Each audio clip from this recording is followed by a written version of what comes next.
On October 1st, 2025, at 1 minute past midnight, the U.S. federal government shut down. For the first time since 2019, large parts of the government just went dark, and the impact is being felt by millions of Americans. So, let's get into why.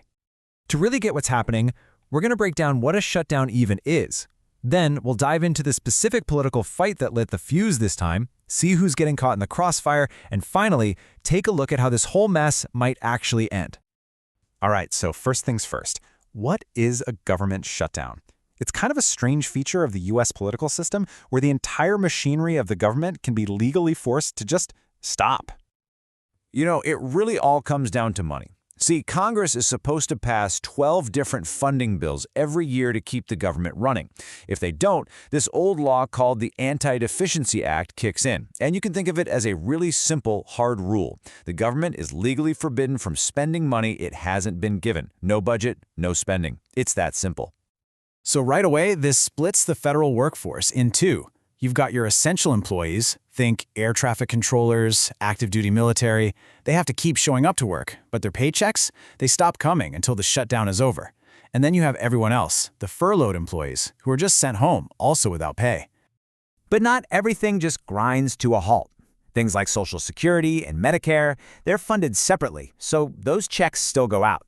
The mail still gets delivered. But the system isn't perfect. For instance, while you'll still get your Social Security check, your local office might be closed. So if you have a problem, there's literally no one to talk to. So how did we get here? Well, every shutdown has a political drama at its heart, and this one is a really high-stakes battle, all centered on healthcare. So here's how it's supposed to work. The government's fiscal year ends on September 30th. Now, if Congress can't agree on a full budget, they usually pass a temporary fix called a continuing resolution, or a CR. It's just a patch to keep the lights on and buy more time. The problem this year? They couldn't even agree on the temporary patch. And the reason they couldn't agree really boils down to this: expiring subsidies that help millions of Americans afford their health insurance under the Affordable Care Act.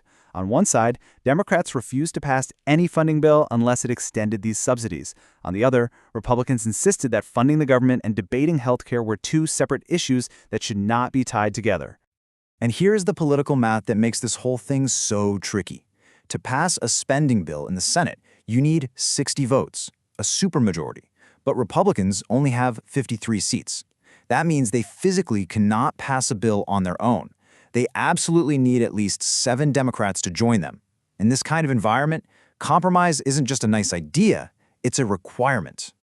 The Republican argument, and you can hear it in this quote from one of their leaders, is basically that Democrats are holding the entire government hostage just to force a policy change. Their position is, pass a clean funding bill first, keep the government open, and then we can have a debate about healthcare. But the Democrats' counterargument is that this is a completely manufactured crisis. From their point of view, letting those healthcare subsidies expire would cause an immediate spike in insurance costs for millions. So for them, this isn't a hostage situation. It's their only point of leverage to stop that from happening. So, while Washington is stuck in this gridlock, the consequences are rippling out far, far beyond the Capitol.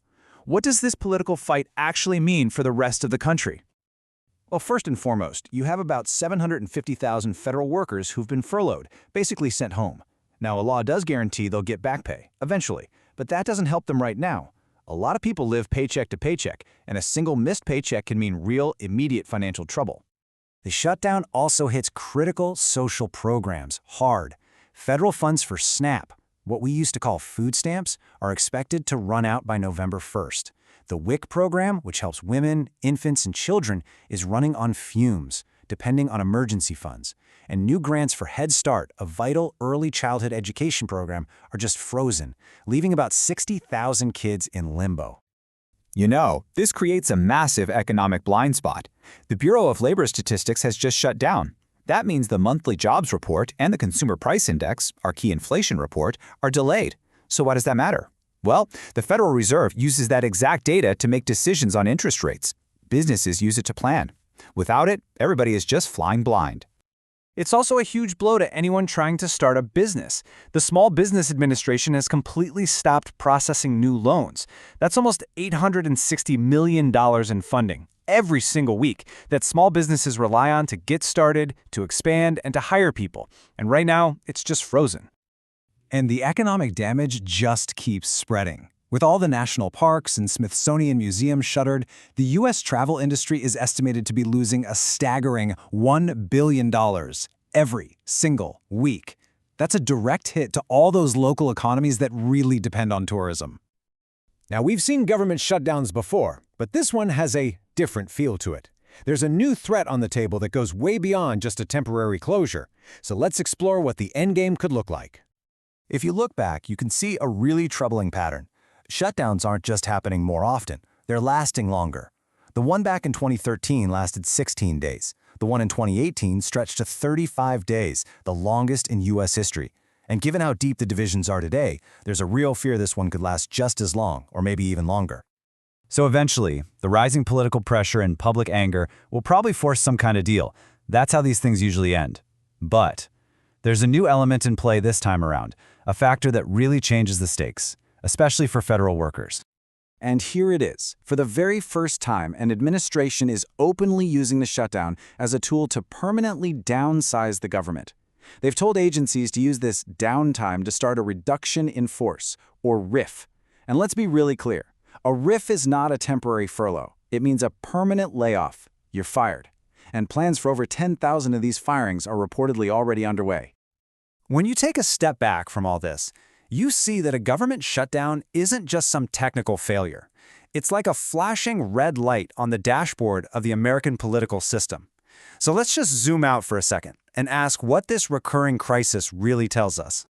When you look at who the public blames, there's no clear answer. A big chunk blames Republicans, a smaller chunk blames Democrats, and nearly a third blame both of them.